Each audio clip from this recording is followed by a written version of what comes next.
One piece is back with another amazing chapter number 1099। और इस वाले चैप्टर में हमने देखा कुमा कैसे एक पैसिफिस्ट बनता है और भी बहुत कुछ। तो इस वाले चैप्टर के बारे में डिटेल में जानने के लिए इस वीडियो को पूरा जरूर देखना। तो इस वाले चैप्टर का जो टाइटल है वो है पैसिफिस्ट, जो कि इस वाले चैप्टर को बहुत ही अच्छे से एक्सप्लेन भी करती है, क्योंकि इस वाले चैप्टर में हमें पता चलता है कुमा कैसे एक पैसिफिस्ट बनता है।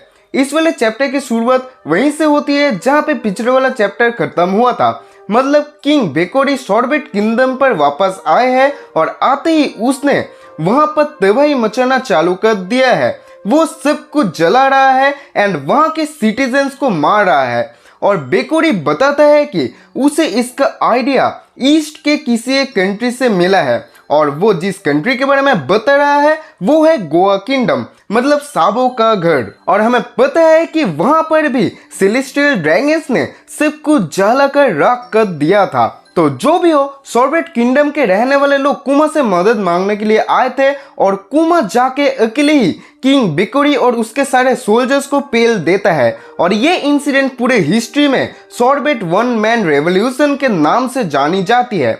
इसके बाद हम लोग देखते हैं कुमा वहां के सिटीजन्स के कहने पर वहां का राजा बन जाता है, लेकिन उस पूरे कंट्री को चला रहा था बुलडॉग नाम का एक व्यक्ति, जो कि शॉर्टबेट का प्रीवियस किंग था। इसके बाद के पैनल में हम लोग देखते हैं यंग बोनी को, और सभी लोग उसे देखकर जीनी समझ रही थी, लेकिन हमें पता चलता है कि बोनी ने गलती से टोसी नोमी या फिर एज फ्रूट को खा लिया था और वो अपनी एज को बदल सकती है।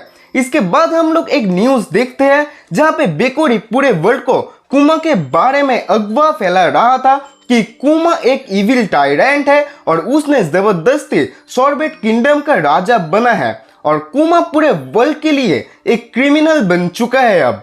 जिसके बाद कुमा डिसाइड करता है कि वो शॉर्टबेट किंगडम पर नहीं रह सकता है, क्योंकि वर्ल्ड गवर्नमेंट अब उसे यहाँ पर पकड़ने के लिए आने वाला है। और कुमा वहां से चला जाता है, और जाते जाते उसकी मुलाकात होती है बेकोरी के साथ, जो कि फिर से शॉर्टबेट पे जा रहा था, और उसके साथ अब नेवी भी थे। और कुमा जाते जाते किंग बेकोरी के शिप को डुबा देता है, और एज यूजुअल इसके बाद कुमा एक वांटेड पायरेट बन जाता है। इसके बाद हम लोग देखते हैं कुमा जगह जगह घूम रहा था बोनी के बीमारी के इलाज ढूंढने के लिए, लेकिन कहीं पे भी उसे इसका क्योर नहीं मिलता है। एंड इवेंचुअली कुमा जाके पहुंचता है रिवोल्यूशनरी आर्मी के शिप पर, और यहाँ पर कुमा के साथ ड्रैगन की कुछ बातचीत होती है, और हमें पता चलता है कि वर्ल्ड गवर्नमेंट ने इवानकोव और इनाजुमा को पकड़कर इंपेल डॉन पर कैद करके रखा है। और कुमा जब बोनी के डिजीज के बारे में ड्रैगन को बताता है, तब ड्रैगन उसे वेगापंक के पास जाने के लिए कहता है,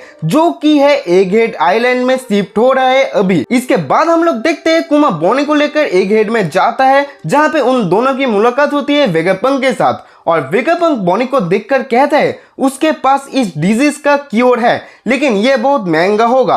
और बातों बातों में ही वेगापंक को पता चलता है कि कुमा बुकन्ना ट्राइब से बिलोंग करता है, और यह जानने के बाद वेगापंक बहुत ही ज्यादा हैरान हो जाता है, और वो कुमा के साथ एक डील करता है कि वो बोनी के बीमारी को फ्री में इलाज करेगा, लेकिन इसके बदले उसे कुमा का ब्लड चाहिए, क्योंकि वो एक खास किस्म का रोबोट बना रहा है। और कुमा भी इस डील में एग्री करता है। मतलब बेसिकली वेगापंक कुमा को पैसिफिस्टस के प्रोटोटाइप बनने को कहता है, और कुमा राजी भी हो जाता है। और यहाँ पर हमें पता चलता है कि वेगापंक पैसिफिस्टस को बना रहा था ताकि आम जनता की मदद करने के लिए, लेकिन हम सबको पता है कि बाद में वर्ल्ड गवर्नमेंट ने पैसिफिस्टस को कैसे यूज किया था। और यहीं पर हम लोग देखते हैं कुमा और वेगापंक के बीच ये कन्वर्सेशन सुन रहा था सैटन, और यहीं पर ये वाला चैप्टर खत्म हो जाता है। तो बस यही था आज का वीडियो अबाउट चैप्टर 1099। अगर ये वीडियो आप लोगों को थोड़ी सी भी अच्छी लगी हो